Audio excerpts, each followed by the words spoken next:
को देनी चाहिए थी। वो 20 करोड़ नौकरियां कहाँ है? क्या युवाओं को वो नौकरियां मिली?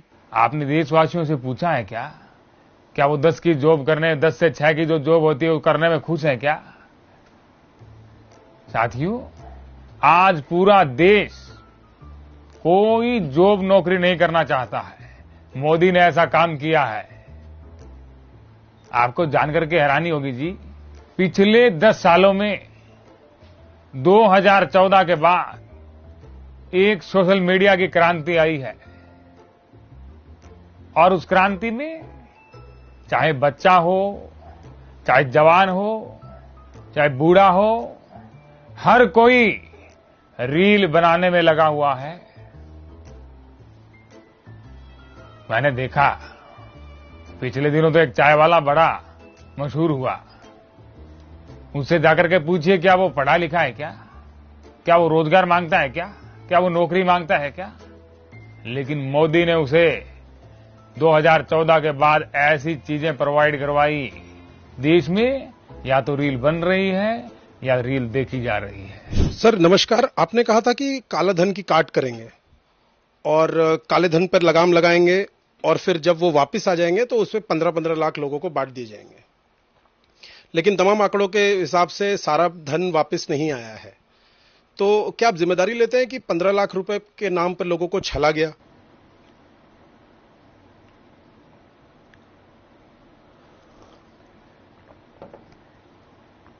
देखिए ऐसा है, कैमरा चल रहा है क्या? बंद कर दीजिए थोड़ा इसको। ये वैसे ही वार्तालाप करते हैं। क्या मैं आपको 15-15 लाख अभी दे दूं तो क्या ये बीच में सवाल डिलीट हो सकता है क्या? ये आगे ना पूछा जाए। ऐसे आपको अगर ऐसे चाहिए तो मैं कर देता हूं। ये थोड़ा सा सवाल बहुत पुराना सवाल है और इससे बहुत पीड़ा भी होती है। मोदी जी, आपकी पार्टी और आपके नेता और खुद आप लगातार कहते रहते हैं कि आप लोग देश को विश्व गुरु बनाएंगे। ये विश्व गुरु का कॉन्सेप्ट क्या है और आप कैसे साबित करोगे कि भारत विश्व गुरु बन गया है? ये हुआ ना सवाल। देखिए, अरे मोदी आपको बताएगा विश्व गुरु कैसे बना भारत। मोदी ने जिस दिन मैं प्रधान सेवक बना उसी दिन मैंने ये ठान लिया था कि भारत को विश्व गुरु बनाना है। भारत के किसी न किसी नागरिक से दुनिया का कोई भी व्यक्ति कुछ सीखे। और इसलिए आज 2024 आते आते मुझे ये कहने में बहुत खुशी होती है। पिछले कुछ सालों पहले मेरे मित्र बराक ने मुझे कहा था कि मोदी तू तो बहुत काम करता है रे, तू तो विश्व गुरु बना करके ही दम लेगा। और आज जब बिल भारत आया, बिल गेट्स की बात कर रहा हूं, मेरा तो पुराना यार है। बिल जब भारत आया था तो मैंने बिल को बताया था कि बिल अगर इस समय में जीना है, अगर इस समय में उठ खड़ना है, अगर इस समय में चर्चा का विषय बनना है तो एक मैं तुम्हें सिखाता हूं। बिल ने बड़ी हैरानी से पूछा कि मोदी ऐसा क्या है जो तू मुझे सिखाएगा? मैंने कहा वो एक चाय वाला बहुत मशहूर है। बिल बोला तुमसे भी मशहूर है क्या? मैंने कहा वो बहुत मशहूर है। बिल जब जाकर के उसके साथ वीडियो बनाई, बिल के सारे रिकॉर्ड टूट गए और बिल ने कहा मोदी तूने हमें बहुत अच्छा सिखाया है। और बिल कोई छोटा व्यक्ति नहीं है जी, पूरे विश्व में भारत का डंका बजा और आज गर्व के साथ हम कह सकते हैं कि पूरी दुनिया को हमने सिखाया है कि किस प्रकार से वर्तमान में जिया जा सकता है, किस प्रकार से रीलें बनाई जा सकती है, किस प्रकार से वीडियो बना करके चर्चित रहा जा सकता है। और आज पूरी दुनिया हमें देख रही है और पूरी दुनिया वीडियो बनाना सीख रही है, कंटेंट क्रिएट कर रही है और दुनिया कह रही है मोदी जी आपसे बड़ा कंटेंट क्रिएटर सिखाने में हमें कोई नहीं है। क्या ये विश्व गुरु नहीं बना है क्या भारत?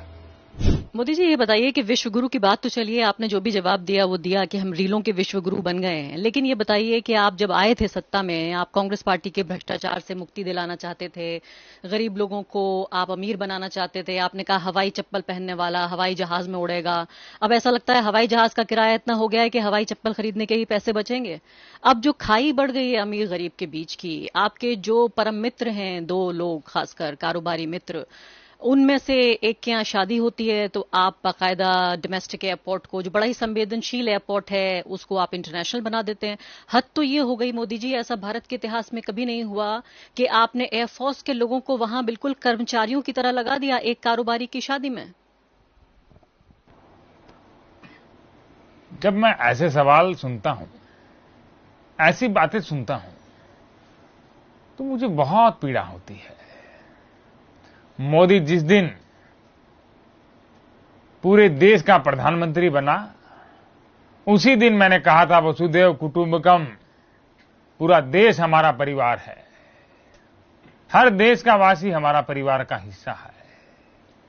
तो क्या अगर परिवार के किसी व्यक्ति की शादी हो तो उसमें क्या परिवार के सारे सदस्य कार्य नहीं करेंगे क्या? मुझे आपसे जरा जवाब चाहिए जी। क्या आपके घर में शादी होगी तो क्या परिवार अलग से बैठेगा क्या? क्या आपके घर में शादी होगी तो कोई कार्य नहीं करेगा क्या? कोई पाकिस्तान से लोग आते क्या? कोई चाइना से लोग आते क्या? कोई बांग्लादेश से लोग आते क्या? किस प्रकार की बातें हो रही है? हर देश का नागरिक उस शादी में वीडियो देख करके खुद को सम्मिलित पा रहा था। और आप जो एयरफोर्स के लोगों की बात कर रहे हैं, जो गए थे उन्होंने तो बहुत वहां पर मनोरंजन किया। जो नहीं गए थे उन्होंने मुझसे बोला कि जी हमसे क्या गलती हो गई थी जी, हमें भी भेज देते। तो ये पूरे एक परिवार में मैं हिस्सा मानता हूं।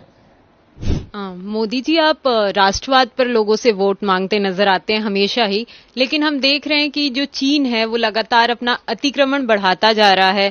अक्षाई चीन क्षेत्र हो, अरुणाचल प्रदेश हो या दक्षिण जो चीन सागर है, उसे वो अपने क्षेत्र में शामिल करके एक नक्शा तक उसने जारी कर दिया आधिकारिक तौर पर, और आपकी सरकार सिर्फ लाल आंखें दिखाती रह गई। इस पर आप क्या कहेंगे? देखिए, कुछ बातें ऐसी होती है जो प्रेस कॉन्फ्रेंस में नहीं की जाती, लेकिन अब 10 सालों में पहली प्रेस कॉन्फ्रेंस है तो मुझे करनी भी पड़ेगी। मैंने काफी दिन पहले उन्होंने फोन करके जवाब दे दिया था। मैंने कहा, चेंगवेई मामाशी शांगची दे गंजोई। तो इसमें कोई बड़ी बात नहीं है, मैंने उनको जवाब दिया है। ऐसे क्या देख रहे हैं जी? इसका मतलब भी बता दीजिए। देखिए, आपको समझ नहीं आया? मैंने तो पहले ही कहा था कि जो जिस भाषा में समझेगा मैं उसको उसी की भाषा में जवाब दूंगा। तो ये चाइना की भाषा थी, आपको कैसे समझ आएगी?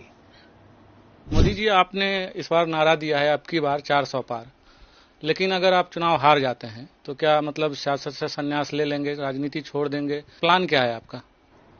देखिए,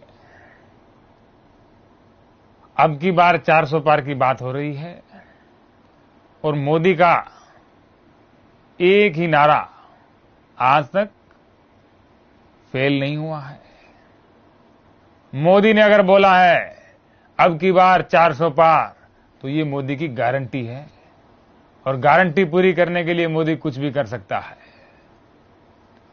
लेकिन फिर भी 2 चरणों के चुनाव के बाद थोड़ा मुझे भी ऐसा लगने लगा कि अब उम्र हो गई है, तो थोड़ा 4 घंटे से ज्यादा सोया जा सकता है। तो ऐसा ही होगा कि अगर कुछ ऐसा नहीं हुआ तो हमारा क्या है, मोदी तो फकीर आदमी है जी, झोला उठा करके चल देंगे। अभी अगर आपसे कुछ और मुझे चीजें साझा करनी है या आपको मुझसे कुछ पूछना है तो अभी पूछ लीजिएगा, क्योंकि इसके बाद प्रेस कॉन्फ्रेंस शायद फिर मैं करूं नहीं।